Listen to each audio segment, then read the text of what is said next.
The Tacoma community came together to honor those affected by the pandemic. More children are going back to the classroom, meaning drivers need to be cautious in school zones, and there are new spring hours for those wishing to get tag row. All that and more just ahead on Tacoma Report.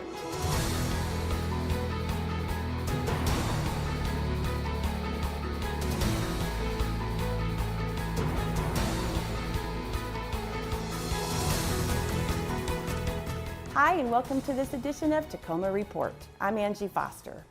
As the nation continues to struggle with the COVID-19 pandemic, Tacoma took some time to remember those victims and survivors from the disease. March 1st was declared COVID-19 Victims and Survivors Memorial Day by the Tacoma City Council. That day, people gathered in their vehicles at the Tacoma Dome parking lot for a drive-in service. It was organized by the Tacoma Ministerial Alliance, Associated Ministries in conjunction with the LeMay Car Museum and the Our Church Foundation. The event consisted of songs and words of hope for a better tomorrow. I hope that every family that have lost a loved one because of COVID-19, that God restore your joy, and that you'll learn how to manage grief and you'll go forward to live your best life yet. I want to remind us today as we celebrate those that we've lost, that when we come out of this pandemic, we'll go to our coffee shops and we'll go to the many events, and somehow life will seem a little bit more normal like it used to be. But what we'll be missing are the lives, are the people that we've lost.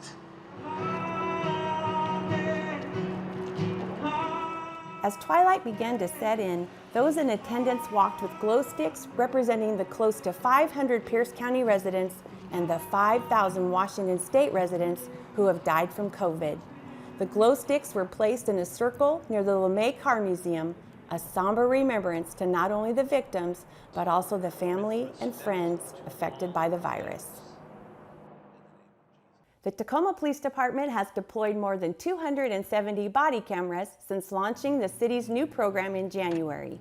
All officers who are assigned a camera have been trained on how to use the cameras while on duty.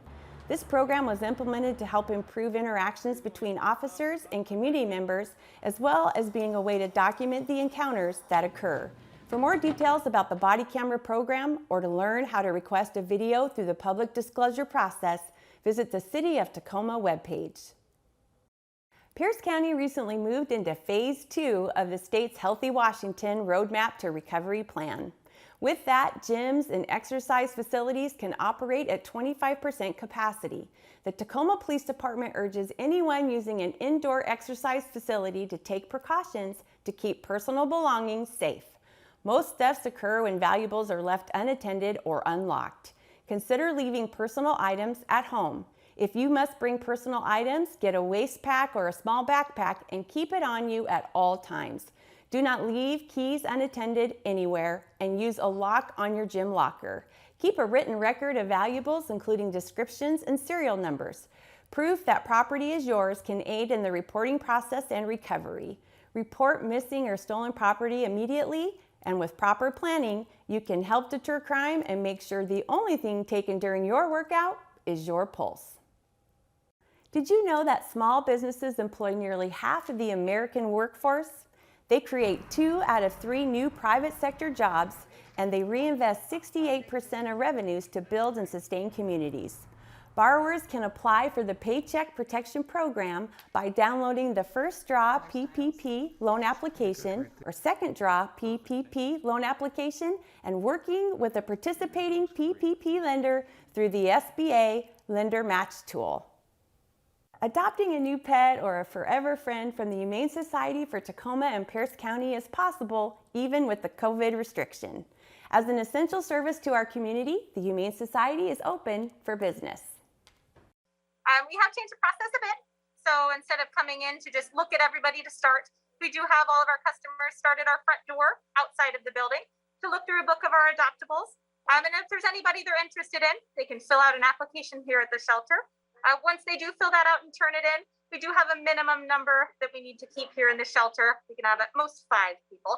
So we do have you wait in your vehicle until we're ready for you to come on in and meet up. then you can meet up to 3 animals of your choice. And if you do find the right fit, of course, they are first come, first served, same day adoption, so they can head home with you that day.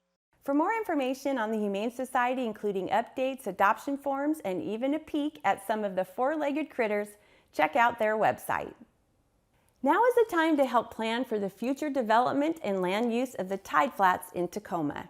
The community is invited to participate in visioning sessions that will help shape policies, zoning, and rules that will impact decades to come. The 3 listening sessions are each 90 minutes long. For more information about the project and for meeting details, visit cityoftacoma.org/tideflats. We're going to take a short break, and when we come back, we'll tell you all about some great volunteer opportunities to help out Metro Parks Tacoma. Stay with us. Welcome back to Tacoma Report. Springtime is right around the corner, and Tagro's hours will be changing to reflect this change in season. Beginning the week of March 8th, Tagro's spring hours will shift to Monday through Friday from 8 a.m. to 5 p.m. and on Saturdays from 8 a.m. to 3 p.m. Currently, there is no free pile available, and this will remain in effect until COVID-19 restrictions are lifted. Customers should also note that the Tagro facility will be closed for lunch from 11:45 a.m. to 12:30 p.m. on Monday through Friday. To find out more about Tagro's products, visit tagro.com. As Tacoma Public Schools start to bring students back for in-person learning, this is a reminder for drivers that when school zone beacons are flashing, be sure to yield to pedestrians.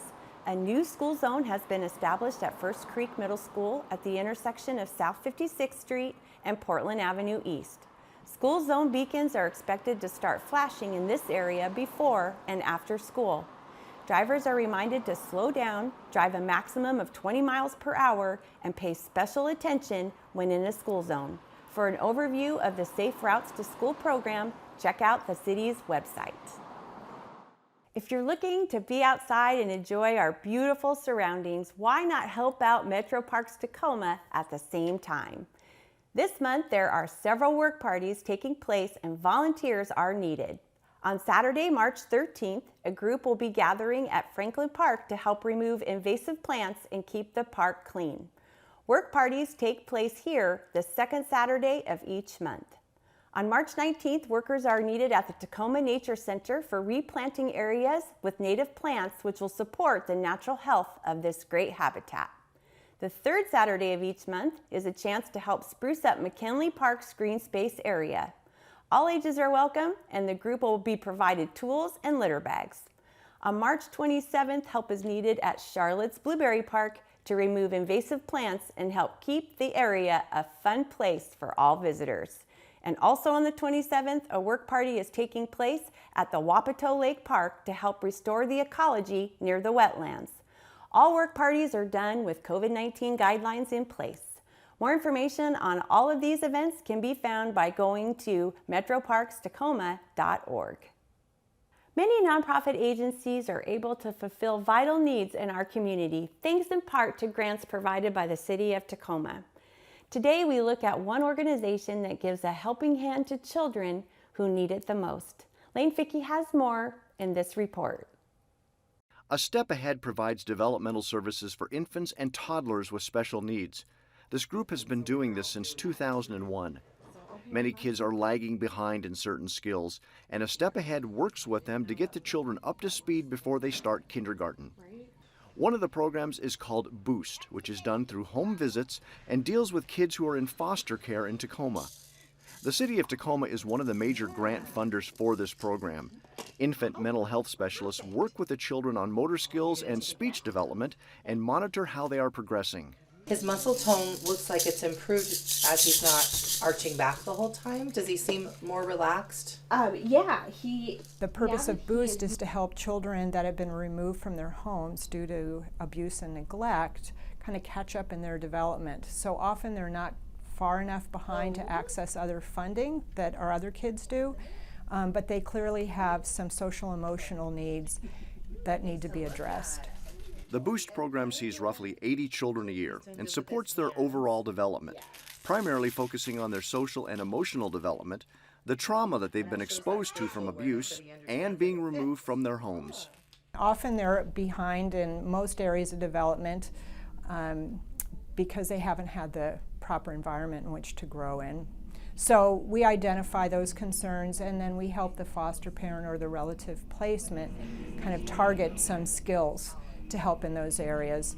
It's also a support to the foster parents in that the children often have some behaviors that are pretty difficult. Officials have found that home visits are much more effective than bringing the children into the office. This way, the kids are more comfortable in their own environment, and the infant mental health specialists have a better opportunity to work with them. For Tacoma Report, I'm Lane Fickey. More information on the Step Ahead Pierce County organization can be found by going to their website. Tacoma is growing, and its housing rules are standing in the way of adapting to changing community needs. Officials say this is the reason the city is considering how to support more diverse and affordable housing options in Tacoma and are taking steps to get neighborhood growth right.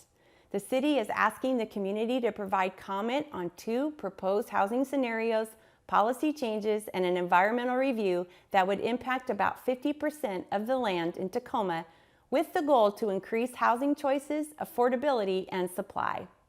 To learn more about the proposals or to find out how to provide comment, visit cityoftacoma.org/home-in-Tacoma.